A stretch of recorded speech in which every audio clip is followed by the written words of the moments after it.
Thank you very much for that welcome, and I am very pleased to be here. This is my first visit to Tohoku. I've been to Japan many, many times, but my relatives are in Tokyo, Yamanashi, and Hiroshima, so I've never had the chance to come to the northern part of Japan, although I have always wanted to. As I looked out the train window when I came just a few hours ago to Sendai, I saw how beautiful the Tohoku area is.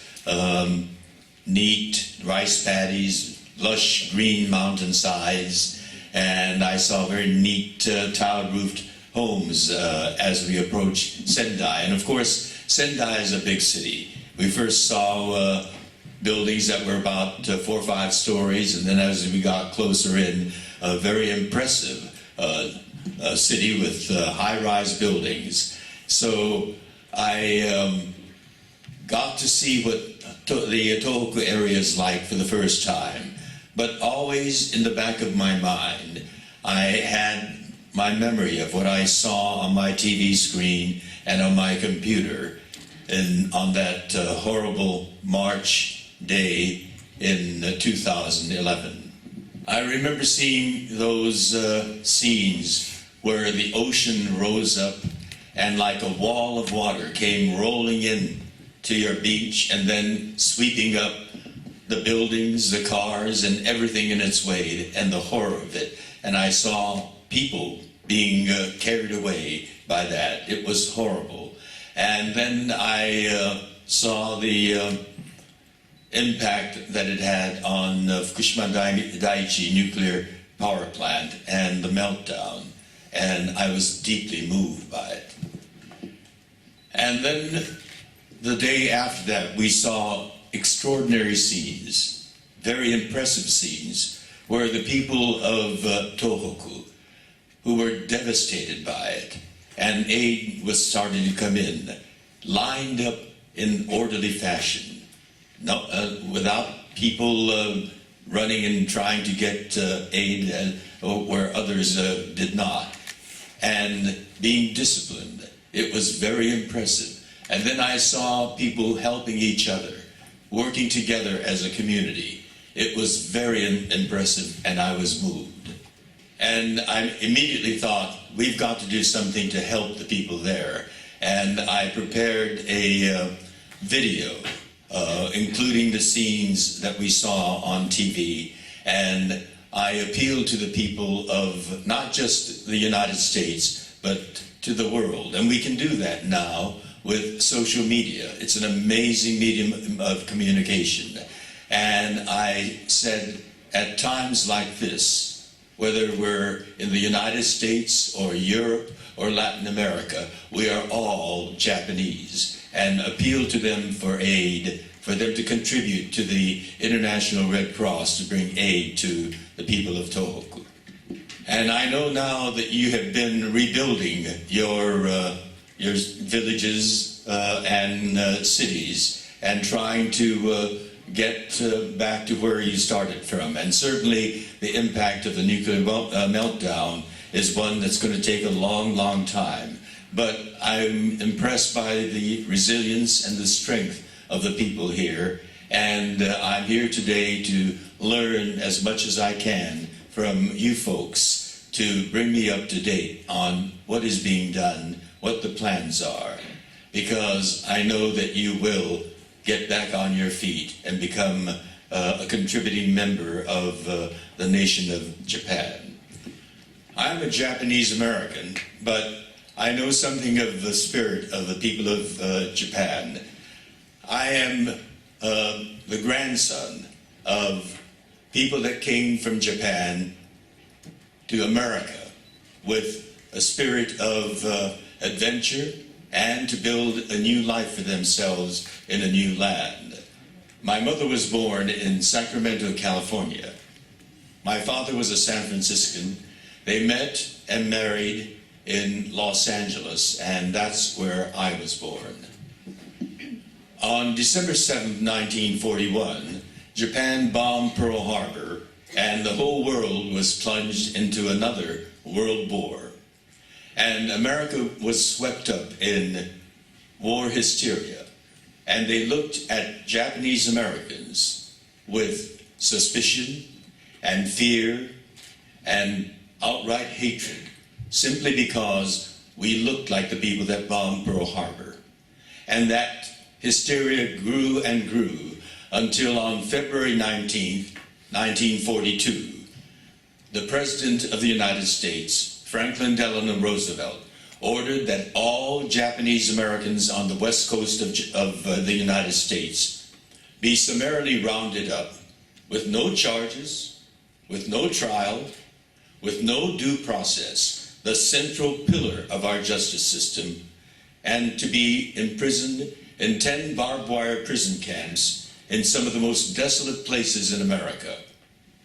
The desert of Arizona, the swamps of Arkansas, the wastelands of Wyoming, Idaho, Utah, Colorado, and 2 desolate places in California. In April, I turned 5 years old, and a few weeks after that, one morning, very early, my parents got us up and hurriedly dressed my younger brother, my baby sister, and me, and my brother and I were in the living room looking out the front window. We saw then 2 soldiers marching up the driveway. They had bayonets at the ends of their rifles. They stomped up the front porch and they banged on the door. And my father answered the door, and we were ordered out of our home. My father gave my brother and me small pieces of luggage to carry, and we went out onto the driveway, waiting for my mother to come out. And when she finally emerged, she had my baby sister in one arm, a big duffel bag in the other, and tears were streaming down both her cheeks. It is a picture I can never forget. It's burned into my memory. We were put on trains, railroad cars, with other Japanese American families, with armed guards at both ends of each car, like common criminals, and transported 2/3 of the way across the country for 4 days and 3 nights. I still remember the barbed wire fence that confined me. I remember the tall sentry towers with the machine guns pointed at us. I remember the searchlight that followed me when I made the night runs from my barrack to the latrine. But to 5-year-old me, I thought it was kind of nice that they lit the way for me to pee. I was an innocent child. I didn't understand the circumstances surrounding me. Children are amazingly adaptable. What would be grotesquely abnormal became my normality behind those barbed wire fences. It became normal for me to line up 3 times a day to eat lousy food in a noisy mess hall. It became normal for me to go with my father to shower bathe in a mass shower. Being a prisoner behind barbed wires became my normal existence. The war ended and we were released, and we were given a one-way ticket to wherever in the United States we wanted to go. My parents decided to go back to Los Angeles. That was the place where we were most familiar with. But coming home to our hometown was another fearsome experience. The hatred was still intense. I began school, and the teacher kept calling me the little Jap boy, and she never paid any attention to me when I raised my hand. Our first home was on Skid Row, the lowest that one can go. My parents had lost everything that they worked to build up all their lives. Our business, our home, everything. And Skid Row was a terrifying place for us. The stench of urine was everywhere, on the streets, in the alleys, in the hallways, and scary, smelly, ugly drunks, derelicts, and crazy people all around. Once, a drunk staggered in front of us and fell down and threw up right in front of us. My baby sister shrieked and said, "Mama, let's go back home," meaning behind the barbed wire fences where we felt secure. My parents were determined to get back on our feet, and they worked their fingers to the bones, 24 hours a day, practically. And eventually, we did get back on our feet. They bought a 3-bedroom home. And by that time, I was a teenager, and I was curious about my childhood imprisonment. I read civics books, which talked about the shining ideals of our democracy. All men are created equal. We have inalienable rights to life, liberty, and the pursuit of happiness. And I could make that fit with what I knew to be my childhood. I read history books, and there was no mention of our incarceration during the Second World War. So after dinner, I engaged my father in long and sometimes heated conversation about the internment camp. And what I got from those conversations is my father's wisdom about our democracy. And mind you, he was the one that suffered the most during the incarceration. And yet he was able to tell me that our democracy is a people's democracy. And it can be as great as a people can be, but it is also as fallible as people are. That our democracy is vitally dependent on good people who cherish the ideals of our democracy and to be actively engaged in that process, sometimes holding democracy's feet to the fire to make it a better and truer democracy. And one Sunday afternoon, he took me downtown to the campaign headquarters of the governor of the state of Illinois, Adlai Stevenson, who was running for president, and he volunteered me for that campaign. And for me, I remember it as being a lot of fun, handing out leaflets on the sidewalk, making phone calls, urging people to vote for Governor Stevenson, filling envelopes with literature, and staging campaign rallies. But I also saw democracy in action.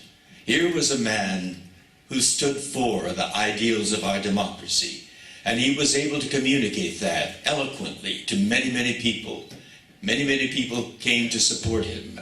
That's the way our democracy works. And at the debates, he was brilliant, and we got more excited, and the tension mounted. And then on election day, which is the climax of a campaign, unfortunately, he did not win. General Eisenhower won and became the President of the United States. But I learned that in a democracy, you don't give up. You continue to support the good people because our democracy is dependent on it. And so I was involved in a campaign for U.S. Senator, for Governor of California, Mayor of Los Angeles. I got to understand how our democracy works. I also became involved in other social justice issues. I was involved in the Civil Rights Campaign, the struggle for equality for African Americans. I was inspired by the shining words of Dr. Martin Luther King. I was also involved in the peace movement during the Vietnam War period. And in the 70s, a movement began to get an apology and redress for the unconstitutional incarceration of Japanese Americans. But an extraordinary thing about American democracy, this was only about 25 years after the end of the war, but we had now Japanese Americans in the halls of Congress as elected officials, as lawmakers. From Hawaii, we had 2 senators, Senator Spark Matsunaga and Senator Daniel Inoue, a veteran of the 442nd, the all-Japanese American unit that fought for this country, for America.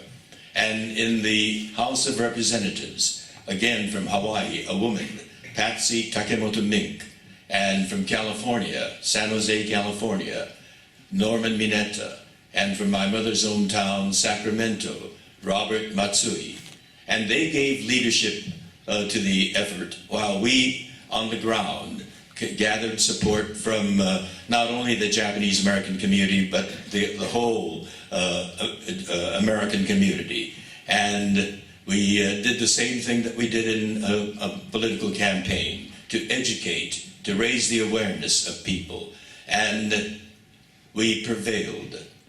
In 1988, Congress signed the Civil Liberties Act, and the President of the United States, Ronald Reagan, on behalf of the nation, formally apologized and pledged redress for that incarceration.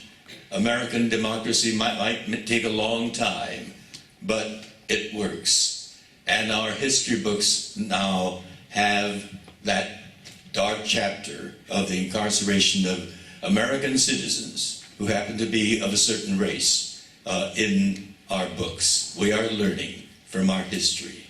All during this time when I was active and advocating for social justice and for political candidates,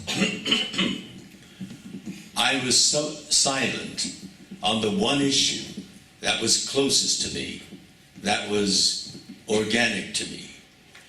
From the time I was about 10 or 11, I was starting to discover that I was different from other people in ways more than just my Japanese face.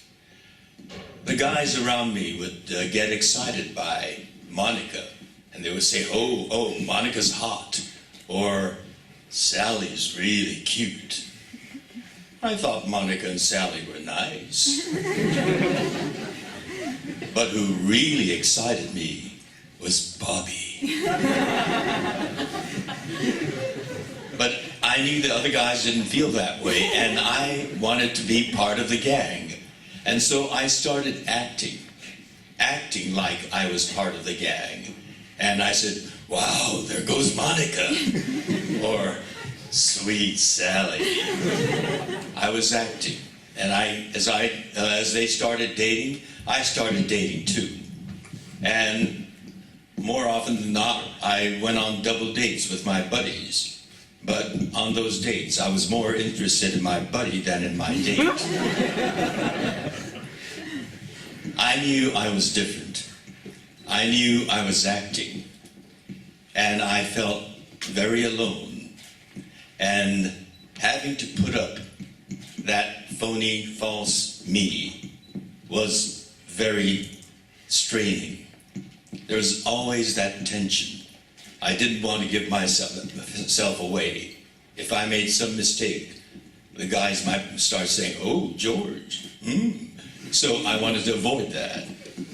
And as we grew older, I discovered that I wasn't so alone, that there were others like me. And then I discovered gay bars where there were people like me who gathered for companionship, camaraderie, for an opportunity to relax together. And I could put down my guard. It was a comfortable feeling. I thought that was a place where I could relax. But then some of the older guys there told me that occasionally the police raided gay bars. They would come in and make all the patrons there march out. They would be loaded onto paddy wagons, taken to the police station, fingerprinted, photos taken, and their names were on a list. That was terrorizing. If that list got out, or that photo was published, your job was gone. Your career was gone. You may even lose your family. That was bullying by the police for people who were not doing anything wrong, just gathering together and enjoying each other's company. It was outrageous. Gave up. I lose my track because I've lost my track. So I discovered that even in gay bars, I couldn't relax. I had to be alert. So from then on, whenever I went into a gay bar, I looked for all the exits so that if there was word that we were going to be raided, I'll know how to get out and slip out and not be marched out like the others. And all this time, I was pursuing a career as an actor. And I had to remain silent, even during concurrently, I was advocating for social justice. So, to pursue a life as an actor, you could not be out. You could not get hired, because producers are concerned about, if you were a television producer, about the ratings. A movie producer's concerned about the box office. And a gay person in a movie was box office poison. So I had to maintain another double life for my career, to protect my career, to protect a career that I passionately loved, acting. And so when there were Hollywood parties, I took a friend who was a woman with me, or when there was a screening, I took a friend who was a woman with me. But after that, later at night, I was in a gay bar. But even then I had to be alert, just to make sure nothing, the police won't raid us. But in 1963, two very important things happened, important to me. In 1963, the series that I had been working on, Star Trek, where I was working regularly, was canceled. I was now unemployed. I had to get another job. On the same year, all the way across America on the East Coast, in New York City, there is a section called Greenwich Village, where a lot of artists live, performing artists, writers, singers, and there was a gay bar called Stonewall Inn. It was a place where gays, older gays as well as younger gays, gathered, lesbians gathered, and drag queens gathered. And on a hot summer day, the Stonewall Inn was raided. But this time, the people in the Stonewall Inn had had enough. They were not going to take anymore. They were angry, and they resisted. When the police came into the bar, they started throwing things, anything that they could get their hands on. Ashtrays, beer bottles, full whiskey bottles, and it was fierce. Some of the fiercest fighters were the drag queens who dug in their high-heel shoes and started throwing and shrieking at them. And the police retreated. They forced them out. And the police called for reinforcements. But in the meantime, inside the bar, telephone calls were made to their friends in Greenwich Village. And gays and lesbians started pouring out from the buildings and gathered in front of the Stonewall Inn. And when reinforcements arrived, the people outside started throwing things. Stones, bricks, trash cans, everything. It was intense, and the police retaliated intensely as well. And that riot went on for 5 nights straight. It was groundbreaking. Nothing like that had happened before. And finally, after the 5th night, the police said, let's negotiate. And that is considered the beginning of the gay rights movement, the gay liberation movement. And people were galvanized by that, angry people. And they started organizing, and they started getting allies, straight people who supported them because of the outrage that was happening. And it grew and grew. And all this time, I was silent because I had to protect my career. I felt that call very strongly, but I couldn't afford it. And so I remained silent. But their activities, their advocacy, their demonstrating was making an impact. And more straight people, allies, started joining us. And the elected officials, the politicians, started responding. And gays and lesbians started getting elected to public office. And laws began to change. And in 2005, in California, a landmark event happened. Both houses of our legislature, the Senate and the Assembly, passed the marriage equality bill, where gays could be married. It was a landmark event, and the bill needed one more signature, that of our governor, who happened to be at that time a movie star, Arnold Schwarzenegger. When Arnold Schwarzenegger ran for governor, he ran by saying, "I'm from Hollywood. I've worked with gays and lesbians. Some of my best friends are gays and lesbians." And some gays and lesbians voted for him because of that. And I expected him to approve the bill because both houses, the people's representatives, had voted for the bill. But Arnold Schwarzenegger was from the right wing of the Republican Party, the very conservative party, and he vetoed it. And I was angry.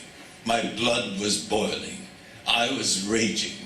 And I had been silent all my life on the issue of equality for the LGBT community. But I discussed it with Brad, and we decided I will speak out. And for the first time, I spoke to the press as a gay man, and I blasted Arnold Schwarzenegger's veto. And from that time on, I've been very active in advocacy for equality for the LGBT community. I worked with an organization in the United States, headquartered in Washington, D.C., called the Human Rights Campaign. And I went on a nationwide speaking tour. I campaigned at universities, at corporations, at governmental agencies. And with all that campaigning, together with many other people and the elected officials, things started to happen in California again. This time through the judicial route. The first bill was through the legislature, but this came from the California Supreme Court, which ruled that marriage equality is constitutional in California. And my partner of 21 years up to that time seized that opportunity, and Brad and I got married in a theater called the Democracy Forum. We loved the idea of getting married in that space because it was democracy that made our marriage possible. It was a joyous occasion. We were married in the Democracy Forum, and our banquet was held in the Great Hall of the Japanese American National Museum. My husband, Brad Takei.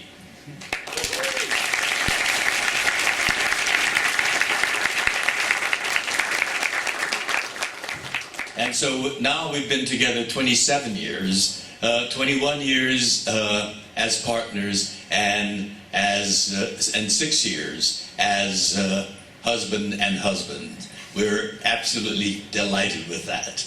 And this is how democracy works. We know our history, and we engage ourselves in it, and we make it better for those who are coming after us. A recent poll in California found that 78% of young people under 39 support equality for the LGBT community across the board, not just marriage, but across the board on everything. And that is a happy sign because our future looks good. I love young people, and particularly young straight couples, because they're going to be producing the gay babies of tomorrow. We are children of straight people.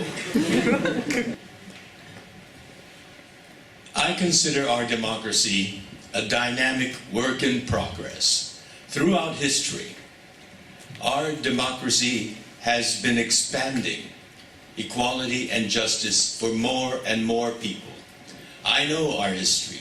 From the beginning of our history, women had no rights. They couldn't vote. They couldn't own property. They had no rights over their own children. But because determined women and fair-minded men challenged and debated and campaigned for equality for women, today we have women as corporate CEOs. 3 women have served as U.S. Secretaries of State, and a woman astronaut has led a team of astronauts and gone soaring into space. We are expanding equality.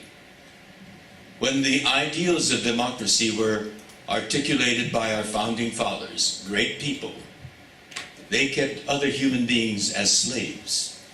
But because those slaves hungered for freedom and justice, and they struggled for it, and because their children and their grandchildren and the generations that followed continued the struggle, that today we have an African American as the President of the United States. In my own life, I was in prison for being Japanese. But because my father guided me and told me that our democracy is a great democracy because people make it that, but at the same time, it is a fallible democracy because people are fallible. And so I am committed to knowing our history, building on it, and building a better future, to make my country an even better America, and to make our democracy an even truer democracy. And because of that, I can stand before you as a gay Japanese American, but even more, I stand before you as a proud American. Thank you very much.